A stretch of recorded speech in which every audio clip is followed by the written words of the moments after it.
Welcome back to the program. I'm Zev Brenner, our guest, former New York governor, former Attorney General of New York, Eliot Spitzer. He would like to be the controller of our great city. So the papers reported today, saw online that you got one endorsement, I believe, from the Reverend Roderick Merritt of the Stone Baptist Church in the Bronx. I'm curious to know, have you had any rabbis come out and endorse you? Yeah, I'll say an interesting thing. The church, the ministers in the city are a bit more overtly political, and I want to have to tread carefully here because I don't think they like, obviously, to be thought of as being political because of their position is non-political in terms of their tax status in terms of the churches, but they are, as voices in their community, more likely to endorse. And I'm not sure, even when I was running for governor, which was a race that, where I think I got, almost 70% of the vote, so it was really an easier race just in terms of the mechanics of winning. I don't think I got any formal endorsements from rabbis. I'm not sure I asked because, look, I know many rabbis, but I'm not sure that a formal endorsement is as frequent in among the rabbinic community. Well, I know that you have Jewish support. I spoke to some of my Orthodox listeners. They mentioned, for example, Carl Andrews is doing a good job in reaching out to the Orthodox. Right. Well, look, I had lunch today with some leaders in the Orthodox community who I think in due course will not only endorse and be supportive, which is great. So, yes, there's no question that I think I have support there. I look forward to that support. It means an enormous amount to me, not only because of my heritage, but just because the Orthodox community is such a vibrant and vital part of New York City. Right, and growing, and I think they're going to play a very important role in the primary. So I'm curious to know what Jewish support you have right now that you can tell us. You're working on? Is it in formation? What status is it? It is in formation, and it will be very substantial. There will be, I think, by primary day, an institutional presence, and it will be demonstrated quite clearly in both in print and on the radio and in the streets of the communities that are sort of the traditional Orthodox vote.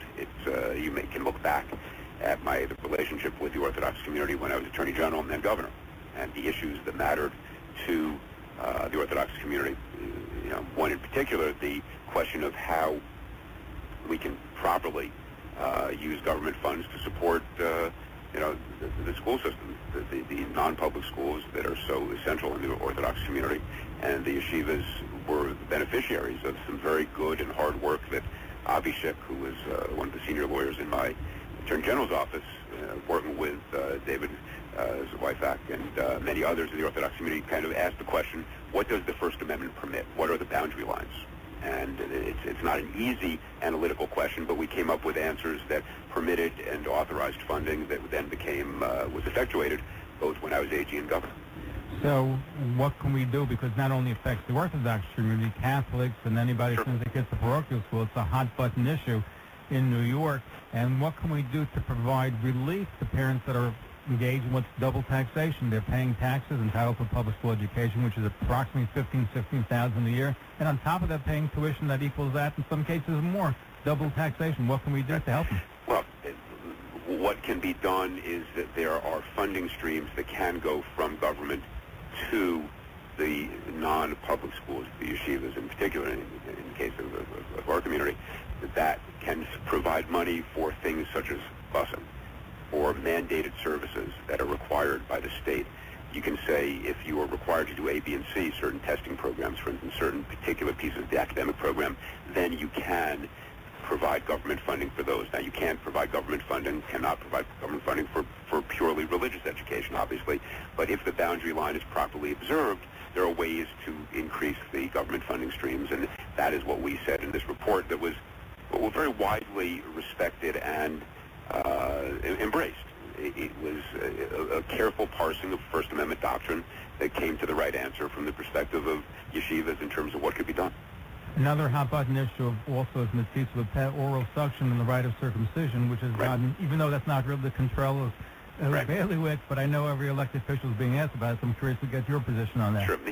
I've not looked at the issue in as great detail as I will down the road, but I don't say that to avoid answering it. What I think should happen is I think the Department of Health should sit down with the rabbis and say, what in fact are the measurable health issues, and what are the other possible remedies? Is this a process that should be eliminated? Is this a process where you want to make sure that people are tested before that form of circumcision is done? It is not clear to me that it's necessarily a binary choice. And I say this after speaking to a few of the leaders in the Orthodox community. So again, I think that is an issue that should be pursued. And right now it's a matter in litigation. And that litigation will take some time. My guess is that the next mayor and the next health commissioner will be in a position to revisit the issue and should, then step back and say, okay, let's quantify the health concerns. Are they real? Are they measurable? What are the remedies? What are the possibilities? Need it be quite as absolute as what the current mayor has proposed? But I think there's one thread that combines almost everything we're talking about, and that is where the boundaries are. The boundaries Right. need to be pushed, whether it's a person's private life, how public it is. If you do circumcision, how much can government intrude? Right. That has to do also with the public school versus parochial school. How much, is what's considered religious, not religious. It seems that we're constantly pushing the envelope, and that's really the issue, I think, for a lot of these things that we're talking about. And what it comes down to is a sense of respect, in my view, for, in the case of privacy, one zone of privacy, and where does that balance take you? Or the First Amendment rights of communities, individuals, religions, and where do those boundaries get balanced, and how do you do it? You're right. These are not easy issues that are absolute, and they should not be viewed as being absolute, but it is a matter of respect, judgment calls, and balance, and that is what we need in each case. Absolutely. And even the mayor, pushing soda bans and other bans, it's also a question of how far does one go. Right. That was an interesting example where I think many people who were sympathetic to the mayor's underlying belief that, yes, obesity is a major issue that we need to think about and address, nonetheless pulled back and said, wait a minute, I don't want government telling me how big the cup should be from which I drink. That there is, again, a sense of, wait a minute, where do my rights as an individual end, and where does government's intercession properly end? And I think, again, everybody agrees about the health issue, and the mayor deserves a lot of credit for focusing on it and doing a lot about it. I think that boundary line, as the courts have felt, perhaps a slightly different reason, but the courts have felt was one step beyond what was appropriate. Because part of the problem, getting back to Matisse Lopez, and Nat Lewin, a prominent attorney, said on this broadcast the other day that he's not opposed to having the city with that form, but the groups that are fighting it are afraid if they let them challenge them on this issue, there'll be further challenge on other parts of the circumcision or religious values. Again, it's just a question of pushing the envelope. Exactly. Now, you've been talked about before the scandal and you had to resign. They talked about you becoming the first possibly Jewish president in the United States. Is that still something in the cards and you're thinking about? Or? Look, every time I heard that chatter, I just kind of either changed the channel or turned off the radio. Look, the notion way back, first Jewish president, all this and that, I always believed that the only thing I could do was the job that I'd been asked to do. That's how I tried to lead my life. Sometimes it's been spectacular. 8 years as Attorney General were beyond description in terms of what we were able to accomplish. Gubernatorial years, we got a great deal done. Didn't end, obviously, the way I had hoped, and make an understatement.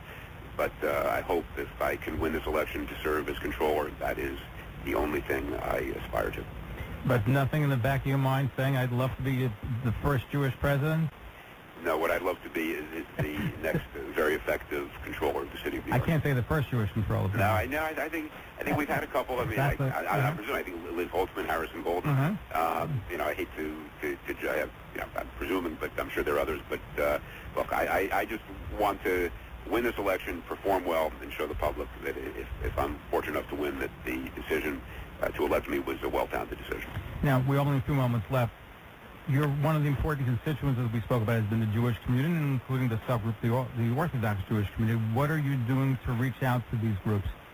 We the are Orthodox and the Jewish community. Having a sequence of meetings in the important communities, the community leaders, speaking to those who are in the voices in the media who are listened to, speaking to rabbis, speaking to those who are in a position to mold and affect public opinion. That is what politics is about. Obviously, at some level, you beam TV ads down that all 8 million folks in the New York City metro area can see. But there's also a more micro and more, from my perspective, more important part of politics, which is talking to people on an individual basis. Final question, though, is I mentioned that they looked at you as a possible Jewish president. What role does Judaism play in your life? There is the formal practice of Judaism where I attend services, not with the regularity that many others do, but I attend services, high holidays, and occasionally elsewhere during the year. The role that is most critical, and folks may or may not remember a little bit about my biography. My dad was raised on the Lower East Side. He was raised Orthodox, but it is a set of values that one aspires to. And as I've always said, the great thing about humanity is we, unlike any other species that I'm aware of, can aspire to values, create them, formulate them. Living up to them is harder, but we do our best.